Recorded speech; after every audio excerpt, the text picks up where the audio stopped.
ملک میں HIV اور M پاکس کے تشویشناک پھیلاؤ پر medical biology and infections disease society Pakistan نے تشویش کا اظہار کر دیا۔ حکومت سے غریب محفوظ طبی طریقوں کے خلاف کارروائی کا مطالبہ۔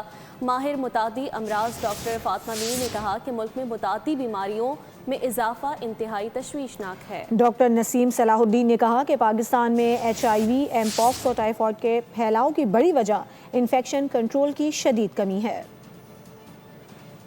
ٹریننگ میں سائیڈ ایفیکٹس کو پھر مینیج کرنا، ایڈریس کرنا، کمپلیکیشنز کو مینیج کرنا وہ اس کا حصہ ہے۔ لہٰذا یہ نہیں کہہ رہی کہ اگر کسی نے انجیکشن لگایا اور غلط لگایا، ہم ہمیشہ یہ کہتے ہیں آپ کی ٹریننگ پور ہے، پہلے ہم آپ کی ٹریننگ ٹھیک کرتے ہیں، پھر ٹریننگ کے بعد ہم دیکھتے ہیں ٹریننگ کے بعد بھی آپ صحیح چلتے ہیں، اس کے بعد آپ صحیح نہیں چلتے تو پھر آپ ڈسپلنری ایکشن کے حقدار بنتے ہیں۔ کیا ہو رہا ہے، کیا ظلم ہو رہا ہے ہمارے لوگوں پہ، بچوں پہ، بڑوں پہ، کون پوچھنے والا ہے؟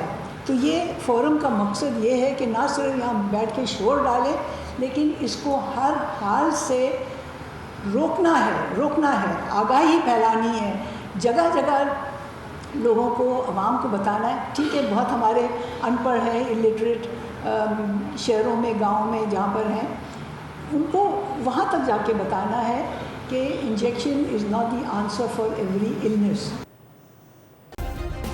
سبسکرائب کریں اور بیل دبائیں تاکہ کوئی خبر رہ نہ جائے۔